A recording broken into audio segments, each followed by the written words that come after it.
So we'll see in this session what is Python, why to use Python, why are we going to focus on Python. You also can ask why Python. There are so many different languages, as I said, hundreds of them. And what is the philosophy of Python and advantage of Python over other languages, how to install and use. Python is a programming language. That's the basic answer to that question. It is a free and open source. Free and open source. Free means you can download it and use it. Open source means you can make changes to it. It's open to all. Its source code is not hidden. That is open source. If you can understand by this example what open source means, I'll give you a very common example. Windows as an operating system is closed one. It's neither free nor open source. You cannot have source code of Windows. In contrast, Linux is an open source and free operating system. Similarly, Python is free and open source. And as we saw, compiled and interpreted, Python is interpreted. So when you are coding in Python, you write codes and you can run it immediately. You don't need to compile it. You don't need additional software to compile it. So it is interpreted. It is a high level and general purpose. Now, what is high level language? High level language means those programming languages are higher, which are closer to human languages. Now, there are different languages which are closer to machine level language. Those are not high level, they're low level languages. It's difficult to learn those languages. And as high the language is, it's easier to learn because it's closer to human language. So Python is a high level language and a general purpose one. It's not confined to data science or machine learning, though it is the best language for data science and machine learning and artificial intelligence, but it's not only for that. It's a very general purpose language like C, C++ or Java, and it can be used for different kind of coding in different kind of purposes, including creating video games, creating websites, making different tools, and of course, data science and machine learning. Then it's portable. Portable means you write a code on your machine, you send it via email to someone or transfer it in pen drive or copy paste to someone else, and it runs in their machine as well. So it is portable. You can port your code. So Python is portable, and of course it's very easy to learn. So we come to this question, why Python? So when we look at which language should we learn, then it's obviously it should be easy to learn and easy to use. Or at the same time, the language should be very popular. No one wants to follow a waning trend like fashion. Programming languages also follow fashion. So the language which is in, which everybody is using, which is popular, keeps on becoming more and more popular. And if you see the top 7 most used programming languages, Python comes number 2. And different websites will have this list sorted a bit differently, but Python always comes either 1, 2, or 3 in all different surveys. So it is one of the most popular and used programming language. Now, if you're starting with your programming career or you are learning the new programming language, these are some filters or some basics which you should apply to differentiate or to identify which language you should learn. Whether the language is a mainstream language or a language which is used only for a very specific small purpose. So a mainstream language is always better to learn. A top ranked language, a majorly used language is better to learn. The language should be stable in popularity. It means its popularity is not going down. It's not like a outgoing fashion trend, which was popular at a point in time, but not anymore. So the language should be increasing in popularity. It shouldn't happen like this, that you learned and then nobody is using it. So it should be increasing in popularity. At the same time, there should be a large set of libraries. You'll understand what is the importance of this when you start learning Python, or if you learn any programming language, that you cannot do everything and you should not do it. You should not reinvent the wheel. There are many people who are writing libraries, tools in different programming languages, and we all feel free to use it.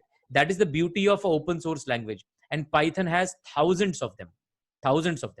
And it's increasing day by day. Every day somebody is either writing a new library, adding it to Python, or improving upon the old one. Also, the programming language you are trying to learn should be well demanded. There should be a job market for it. You learn it and people should demand you after you learn it. If I say Python fits all of these filters, all of these, this is the easiest to learn in my opinion. This is one of the most popular languages, and in data science and machine learning, it is the most popular language, the most versatile language. It is also highly customizable. You can customize it to your need. It is extendable to different platforms. You can use it on Windows, Linux, Mac, even Android. It is open source and widely collaborated. Because it's open source, everybody collaborates. Different people do different things and share with others. Well, I'll show you the places where they share it and how those things are regular tools or regular visiting places for a programmer. This is free and widely available. Also, its modules and libraries are free and widely available. When Python was created, they had a set of philosophies, and those philosophies make Python and also the codes written in it that popular as they are. The philosophy is simple. Beautiful is better than ugly. Now, people will say this is common sense, but Python explicitly says that Python codes should look beautiful. They should not be random. They should not be haphazard. Explicit is better than implicit. Explicitly mention what you are writing. It should be readable. It should be simple. Simple is always better than complex in Python. And if it has to be complex, it should not be complicated. Readability of a Python code makes it more popular. So these are the philosophy of Python, which Python programmers, developers swear by. They use it, and hence, normally Python codes, when you see outside, when you copy from somewhere, they're readable. You can understand it, and hence you can use it. We saw what is the beauty of Python, and those are the advantages of Python over other languages. It's simple, it's easy to learn, free, open source, high level language. It's portable. That's very important. And it is interpreted. You need not compile a Python code before you can use it. Now, how to install and use Python? Here, I'll stop my PowerPoint and I'll share my computer screen. You also open this link in your screen, or it's even easier. Just go on Google and search Anaconda Python. I'll tell you what I'm doing and why am I doing it. So just Google search Anaconda Python and you'll reach this page. We are going to Anaconda distribution. Now, Python is a programming language. Anaconda is not. Anaconda is a distribution package. It includes Python. It includes some IDs of the Python, which will be automatically installed once you install Anaconda. So you need not go and install Python separately and then PyCharm or Spider or any other IDE. Spider will automatically be installed with it. And at the same time, Jupyter Notebook and some other softwares will also be installed. So all you have to do is click on this download link. So when you click at the download link, it will take you here. Now you can install Anaconda on Windows, Mac OS or Linux. You have to download it as per the configuration of your computer, whether it's 64-bit or 32-bit. If you do not know the configuration of your computer, it's very simple. Go to your My Computer, right click on it, go to the properties. It will tell you whether it's 32-bit or 64-bit.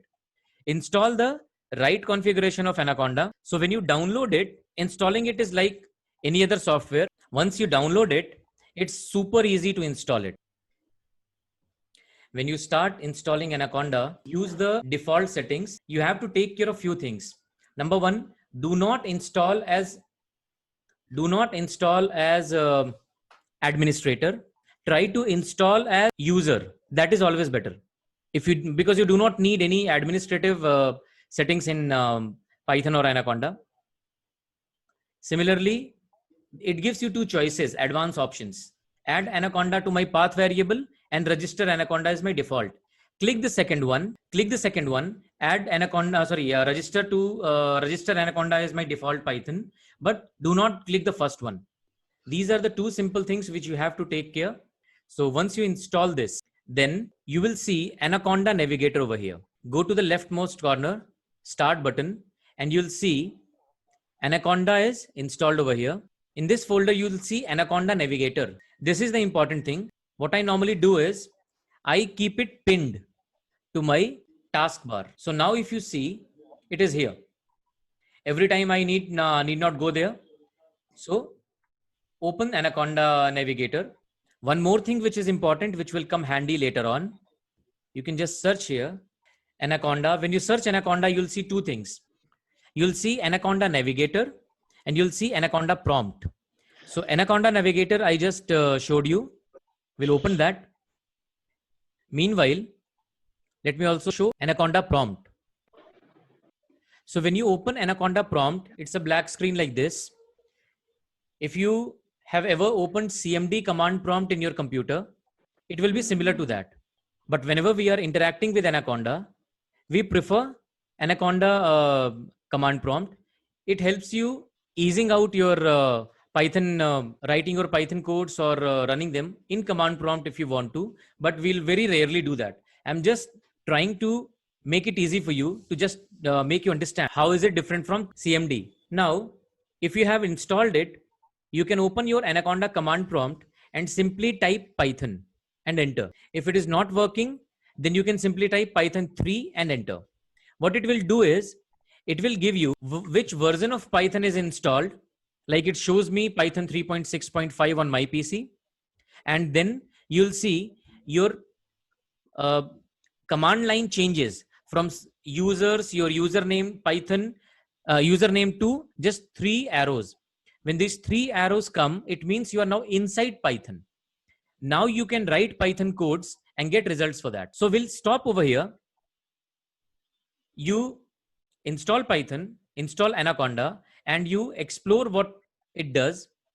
And in next lecture, next session, we'll start from exploring Anaconda Navigator, this green one. What are different things inside it? And we'll start with Jupyter Notebook, understand how Jupyter Notebook works, how we can use it. And then we'll start with small Python coding. Hello, it's Ritvik Agarwal. It's a really good session. Thank you. I just wanted to see, there was some discussion about R and so forth, and I've heard that R is a very good language for statistical analysis. Yes. Can we do all the analysis in Python too? Actually, R is a very, very good language for statistical analysis and also visualization. Whatever we do in R, we can do in Python and much more. Much more than that, because Python is a more versatile language. Again, if you go ahead in programming and learn both, it won't harm you. They are very much similar. Their syntax, their semantics, quite similar. Python I found much easier to learn than R and much more versatile. But like you, I also started with R. So I did R and then I moved on to Python, because Python is much better to go ahead for machine learning, for algorithms. Many things which Python can do, R cannot. Also, if it gives you some solace, now there are developments in the field where you can use R and Python in same notebook, in same page.